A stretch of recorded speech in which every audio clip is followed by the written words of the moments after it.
I want you to know something, Bob. I'm not afraid of you, Lennox, and we're going to get it on. I owe you one. Lennox Lewis and Riddick Bowe carried on one of boxing's most bitter rivalries for over 3 decades. Olympic knockouts, a belt thrown in the garbage, and near physical confrontations. Now, explosive new footage captures them face-to-face again. Did the Lion finally lose control? And what did Bowe say that shocked everyone watching? Let's get into it.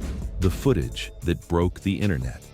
A clip has been making its rounds across every corner of the internet, from YouTube comment sections to TikTok compilations, from Facebook shares to Instagram reels, and it features 2 of the most iconic heavyweight champions in the history of professional boxing standing face-to-face in what can only be described as one of the most tension-filled, anxiety-inducing, and emotionally charged encounters the sport has ever produced outside of the squared circle. The footage in question shows none other than Riddick Bowe approaching Lennox Lewis at a premier boxing champions pay-per-view event. And from the very first frame of this clip, you can feel the weight of over 3 decades of bad blood, broken promises, and unfinished business hanging in the air like a storm cloud that refuses to pass. Now, before we even get into what actually happens in this footage, before we even begin to dissect every glance, every spoken word, every subtle shift in body language that reveals more than any press conference ever could, you need to understand the full, unabridged scope of what these 2 men represent to each other. Because this is not just 2 retired fighters bumping into one another at a boxing event. This is the culmination of a rivalry that stretches all the way back to the 1988 Seoul Olympics, where a 23-year-old Lennox Lewis, representing Canada, stopped a 21-year-old Riddick Bowe, representing the United States, in the super heavyweight gold medal final. And that Olympic encounter was not just controversial. It was the kind of result that plants a seed of bitterness so deep that it takes root in a man's soul and refuses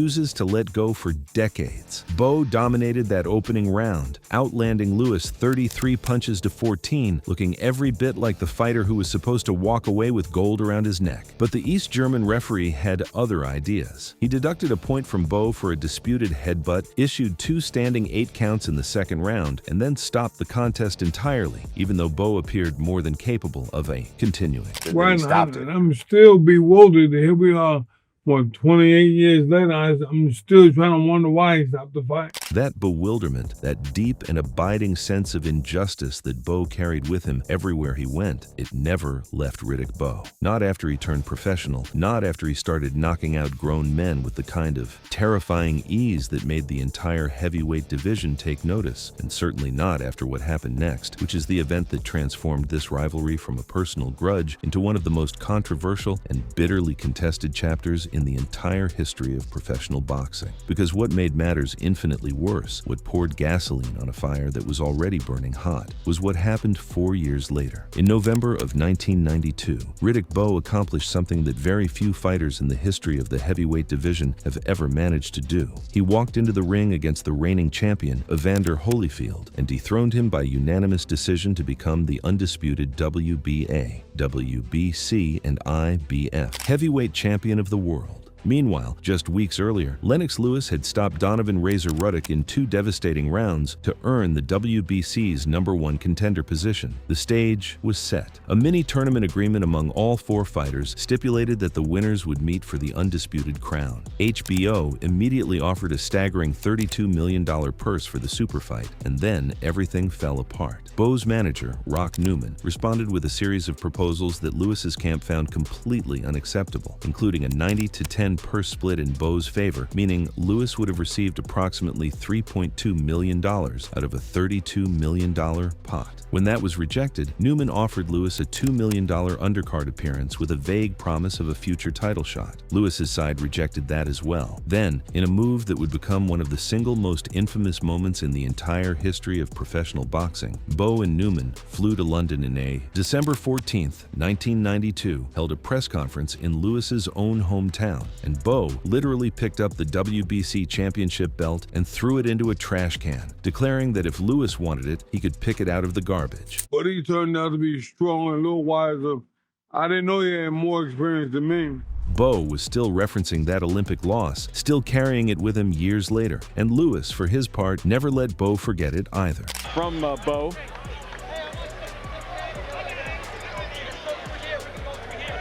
Bowe slips away, and then the punch to the side of the head. Holyfield in trouble here.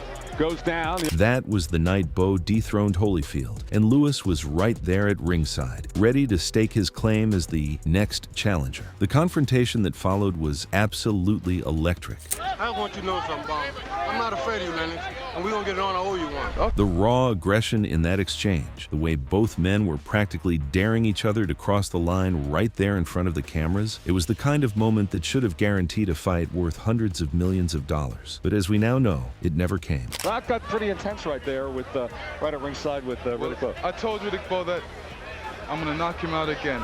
Lewis was resolute, unwavering, absolutely immovable in his belief that he was the superior fighter, that he had always been the superior fighter, and that Riddick Bowe knew it deep down in places he would never publicly admit. And over the years that followed, over the course of a professional career that would see him rise to the absolute pinnacle of the heavyweight division, Lewis made that opinion known at every single available opportunity, in every interview, at every press conference, and in every chance encounter with a microphone and a camera. I beat him before and I'm gonna beat him again.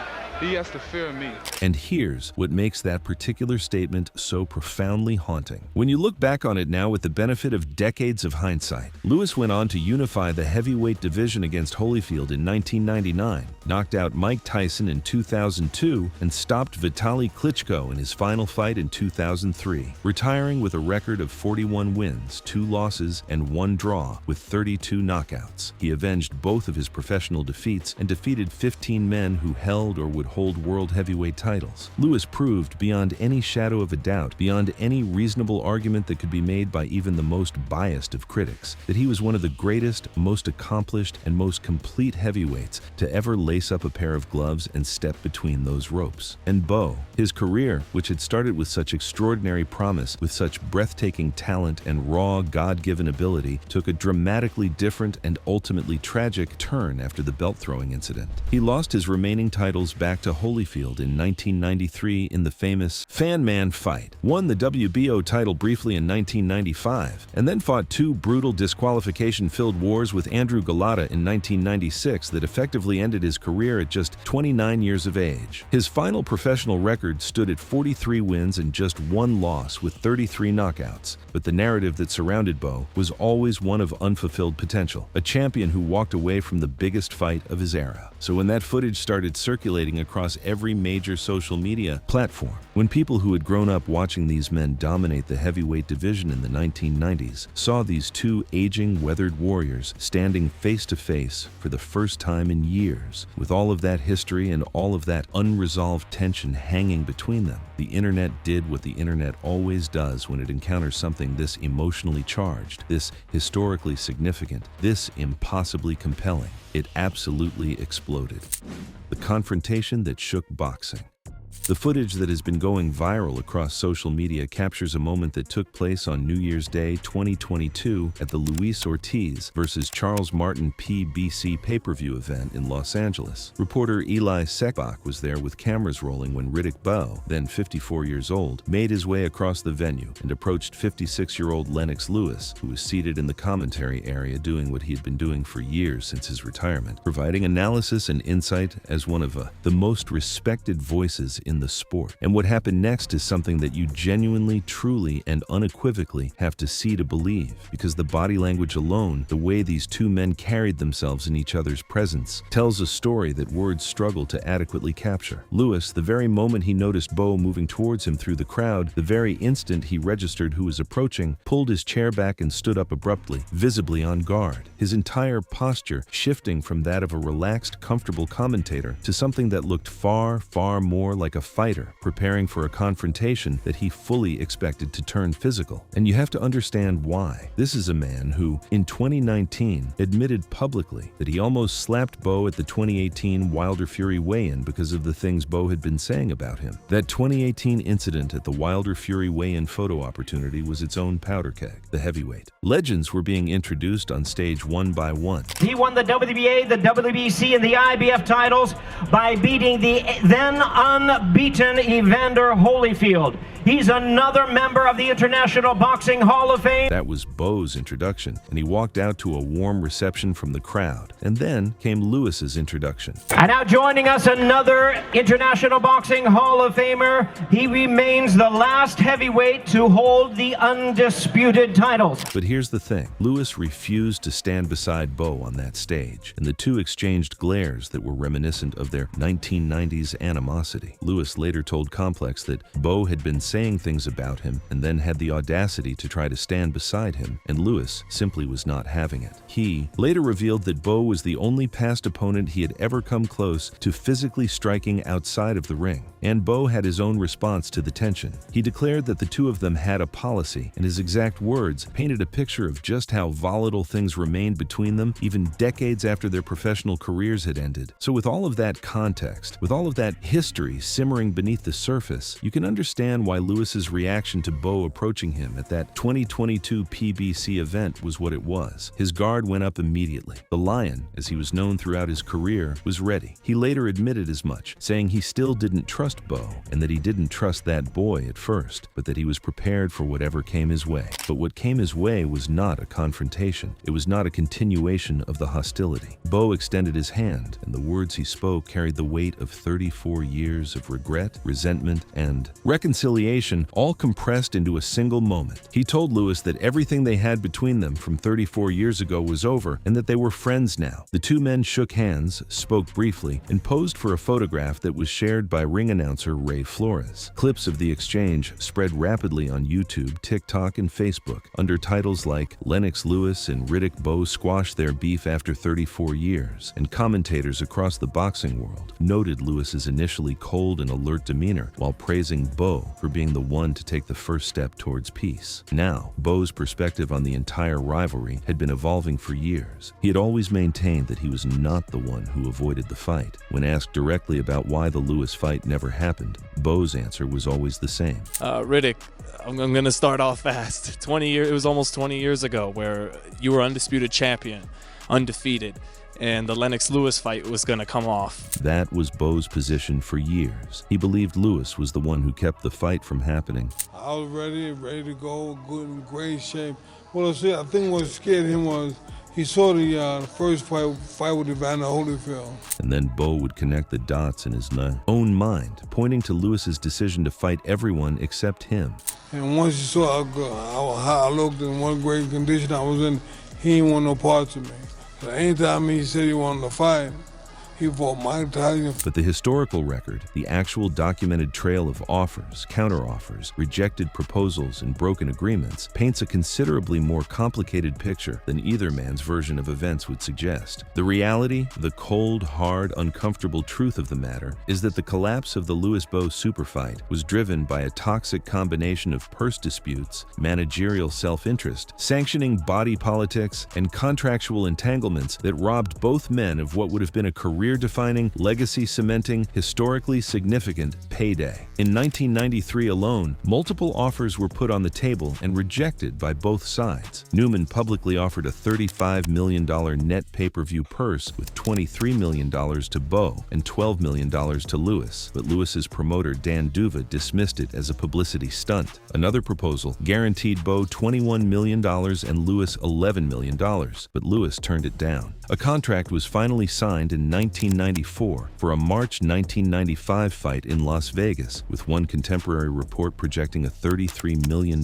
purse. The plan was simple. Lewis would fulfill his mandatory defense against Oliver McCall in September, and then the two giants would finally collide. But McCall's stunning second-round knockout of Lewis erased the entire plan overnight. One final attempt was made in January 1996, when the fighters agreed to an April bout at Caesar's Palace, but Bowe was locked in a long-term HBO deal that Newman tried and failed to break, and the dispute killed the fight for good. The biggest what-if in heavyweight boxing history would remain exactly that, a what-if. But by 2022, standing in that venue in Los Angeles, surrounded by the sights and sounds of a sport that had given them both everything and taken so much in return, it seemed like both men had finally, after all those years, after all those missed opportunities and broken promises and public accusations, come to terms with the fact that the fight was never going to happen. that the animosity had served whatever purpose it was ever going to serve, and that two aging warriors, two men who had once stood at the very summit of the most dangerous sport on earth, were better served by peace than by perpetual hostility. Bowe later reflected on the encounter with a warmth and openness that would have been absolutely unthinkable during the height of their feud in the 1990s. But I saw Lennox one day,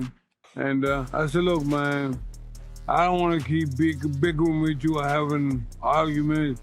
Let's be friends. And it was left at that. And they left it at that. He gave me a hug, I gave him a hug, and he's a friend of mine. Lewis, for his part, later reflected that we can all get along, acknowledging the gesture while maintaining the professional distance that has characterized his approach to Bowe for decades. And that footage, that single moment of two legends burying a rivalry that spanned more than 3 decades, is the clip that continues to go viral, continues to be reshared, and continues to remind the boxing world of the fight that never was. Where are they now? And why this still matters. The reason this footage continues to resurface across every platform imaginable, the reason it keeps getting shared under new headlines and new thumbnails and new captions specifically designed to make you stop scrolling and start watching, is because the story of Lennox Lewis and Riddick Bowe is not just a story about boxing. It is not simply a tale of two fighters who had beef and eventually squashed it. It is a story about what happens when two of the most extraordinarily talented, physically gifted, and mentally formidable human beings on the planet are denied the opportunity to settle their differences in the arena where it matters most. And it is a story about the wildly divergent, almost unbelievably different paths that life can take once the gloves come off for the final time and the roar of the crowd fades into memory. As of 2025, Lennox Lewis turned 60 years old, and by all accounts, appears to be thriving in his post-retirement life. He deals with chronic joint pain in his knees and hips, reduced range of motion, and occasionally relies on a wheelchair for airport travel or energy conservation. But these are described as the complex scars of a cruel profession rather than any dramatic diagnosis. He counters the physical wear with daily yoga, structured stretching routines, and careful monitoring of his body. Mentally, Lewis has acknowledged experiencing some difficult periods in the years immediately following his 2004 retirement, including mood fluctuations and fleeting memory issues. But by 2025, he appears stable, engaged, and sharp. His life is built around family and philanthropy. He lives quietly in rural England with his wife, Violet Chang,